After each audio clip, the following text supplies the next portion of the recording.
Now, in my F1 history series, I've looked a few times now at how F1 gave up smoking and ironically damaged its health. The bottomless pit of tobacco money that flooded Formula 1 in the late 1960s and into the early 70s not only gave the motor racing world colourful liveries that are fondly looked upon today, but they also gave the little guy a chance of survival because there was way more than enough money to go around. Now, I don't know if I actually have to say this or not, but we're going to be talking a lot about gambling in this video, so please consider this bit to be an official trigger warning. Like I say, I don't know if I have to say that, I'm just doing this just to be safe. Now, Marlboro was the Red Bull of its day. It was the title sponsor of at least 4 major racing teams, possibly all at the same time, those being Penske, Ferrari, McLaren and the Holden dealer team. And you also had other tobacco companies involved such as Rothmans, who partnered with Porsche and later Williams, Silk Cut with the Jaguars in Group C, and one of my personal favourites, the 1999 Benson and Hedges Jordan. But then into the 2000s, the world decided that smoking was socially unacceptable and tobacco logos were being banned in more and more countries. And by 2008, the only countries allowing full Marlboro branding on the Ferraris at the time were Monaco, Bahrain and China. And now, since then, all the tobacco companies have pretty much withdrawn and are now putting these vaping brands on the cars, but even then, legislation in some countries is stopping them from being displayed. So the teams are now looking at other methods of getting that sponsorship. Now, it's no secret that Formula 1 is bloody expensive and the bottomless pit of tobacco money is no longer there. Energy drinks are big business, and you can't move for the amount of athletes who are sponsored by Red Bull these days, or Monster Energy for that matter.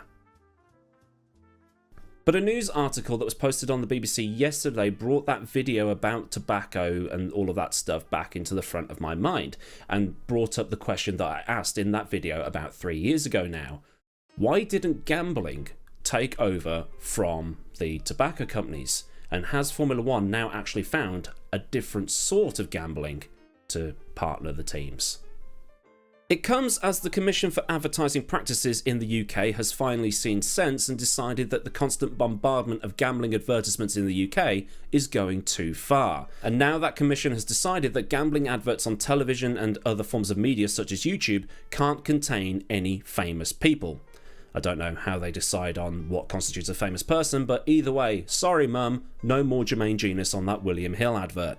It's made even worse when former footballer and known gambling addict and very high profile gambling addict Paul Merson was in a bunch of adverts for Sky's own betting company, Sky Bet, which is the title sponsor of the English Football League. And if you can still get the documentary he made on his addictions to gambling and alcohol on the BBC iPlayer or elsewhere, do watch it. It's very, very interesting. Now I know what you're thinking, why are you talking about the beautiful game instead of Formula 1? And the reason is, football is firmly in the grip of the gambling companies. And since I made that video back in 2019, there have been changes put in place to cut down on the targeting of the at-risk demographics.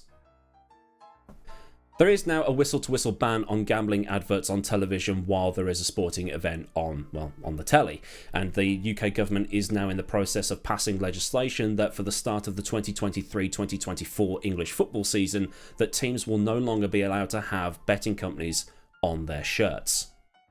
Which, as of the start of this season, the 2021-2022 season, will mean that there will be 15 clubs in the English Football League that will be on the lookout for new partners. But just 2 years before that, all but a handful were sponsored by gambling companies. At one point, just one gambling company was on the shirts of 5 teams at the same time, in the same division, so roughly a quarter of the teams in that league. At its worst, it was 9 of the 20 teams in the Premier League and 17 of the 24 in the English Football League Championship, which is the division immediately below the Premier League. So as you can imagine, there is an absolute boatload of money going into football from these companies. But why hasn't Formula 1 jumped on board this bandwagon? Why haven't we seen a McLaren painted in shamrock green and carrying Paddy Power logos all over it? I ask this because searching football betting on Google will yield 1.9 billion results. And the advertising is still militant. Saturday morning, sat up in bed, having a morning coffee and just chilling, open up YouTube and the first advert that comes up is betting. Watching a video last night that had 3 ads in the 1 hour or so it was running, all 3 were for William Hill. 3 years ago, my wife and I travelled across Canada for our honeymoon, and while watching YouTube in the airports and in the hotel rooms and stuff like that, no adverts for betting because it, puts local adverts on. Later that same year, I travelled to Denmark. Again, no adverts for betting. I fly back from Copenhagen to Birmingham. I'm at Birmingham International waiting for my train back to Warsaw, get YouTube up to watch a video while I wait, and immediately put a bet on, put a bet on, put a bet on, put a bet on, put a bet on. It's mental. And it's not just football. The snooker is backed by betting companies, but that is on the way out, I believe. The darts is also backed by betting companies, and people are now telling me that the UFC is at it now as well as boxing and sports like that.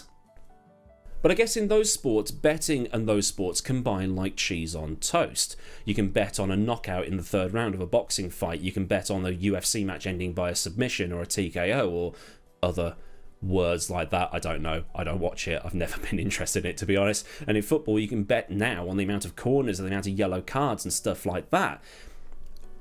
I guess thinking about it, you won't be expecting to see Ray Winston on an advert for whatever betting company it is he's advertising, saying bet now on a sub 3 second Charles Leclerc pit stop.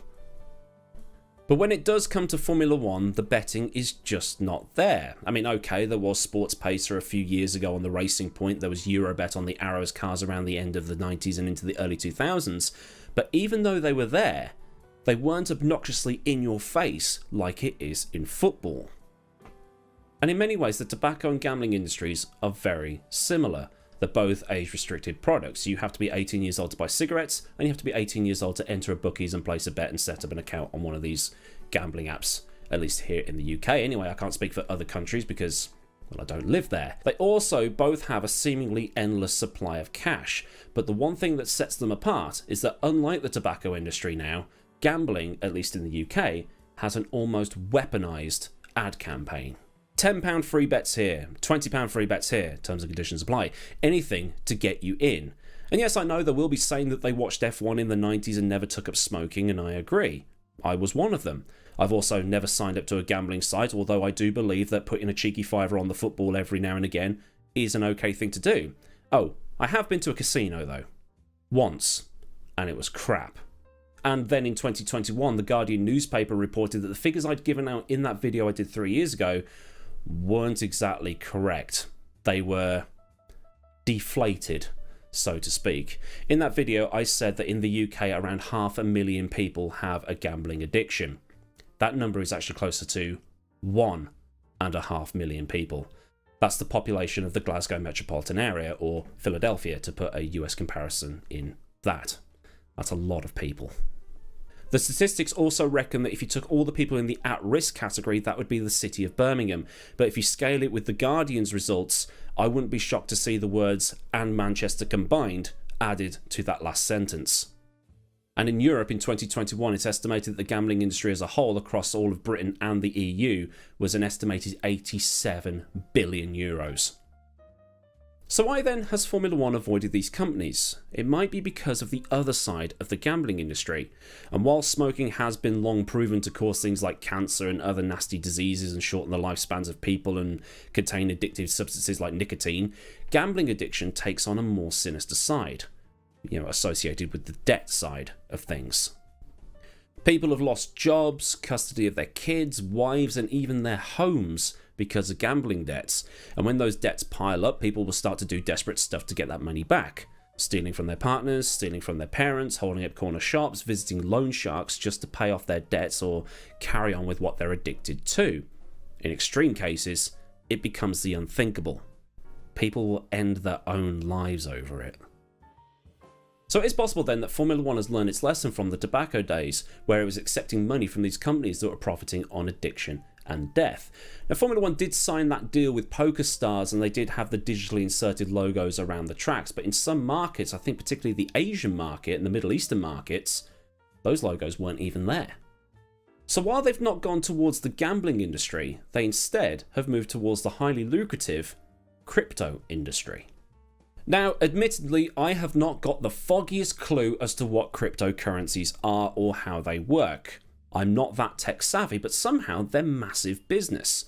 I do know, however, that because of this mining that they do, I can't get a fucking video card. And I used to do a bit of that business networking a few years ago, and there was always some bloke there in a flash suit showing people an app on his phone and bragging about how much his Bitcoin has made in the last 15 minutes. But then it's like, well, okay, but who has decided that this coin is worth a nominal figure, £500? And then who do you sell that to? Who's buying it off you? And then what's in it for the person that's bought it off you? I mean, you've made 500 quid off it, but what do they then do with it? Now, I reached out to the community tab and to Twitter for help on this one, and it seems that crypto is a bit like buying stock, except instead of buying a piece of a company like Elon Musk just did with Twitter, or my dad having a few shares in British Telecom, well, at least he did when he was working there, which then pays out a dividend every 3 months, 6 months, 12 months, or however the hell it all works. For the normal person, it seems like you're just buying a bunch of zeros and ones that don't really do anything. Now, when you buy stocks, now forgive me if I've got this a little bit wrong, like I say, I don't really understand it. Isn't it the value of the company that determines the value of those stocks? At least you've got something to apply a value to that thing. Who is applying the value to these coins? And how do they become so valuable to, let's say, a nobody like me? It's like this NFT stuff, and I don't get that kind of thing either. If I make an NFT, it's probably going to be worth about 35p. I am Primark here. If Logan Paul or BTS or KSI make one, they're like the equivalent of something like Ralph Lauren or Gucci or Armani or something like that, because they are brands, as it were, the brand names, and everybody knows who they are. The value of it is going to be considerably higher, I think. But fair play to them, these cryptocurrency companies seem to be making a lot of money, as in June last year, F1's signed a $100 million deal with Crypto.com, and Red Bull signed a $150 million deal with a crypto company back in February of this year. Mercedes, Red Bull, Aston Martin and Alpine are tied to a crypto service. Alfa Romeo have a partnership with an NFT scheme, and AlphaTauri, McLaren, Alpine and Ferrari are with blockchain platforms. Whatever those are. Now, reading up on these cryptos like Bitcoin and things like that, and how they were supposed to be anti-bank and how they were all set up in the aftermath of the 2008 financial crash that started over in America, aren't these companies basically just banks now for these? Like I say, for the normal person like me, it just doesn't make any sense. And you think, well, why is Formula One getting involved with this kind of thing? Now, apparently you can actually buy stuff with cryptocurrency, but I know Elon Musk said something about not being able to buy Teslas with crypto anymore, and the value of them just absolutely tanked. But I think people use them to buy drugs on the internet or something like that, and it's just a way of, not having the trail of money back to whoever it is. Now, apologies for the jump cuts here, because my train of thought is just all over the place at the minute. Is there a use for them? In fact, is there a use for them yet? But then again, do you remember when Frank Williams ditched the tobacco money back in 2000, and then with BMW started that new clean Y2K thing? All those tech companies like HP were on board, along with nicotine, the quit smoking aid.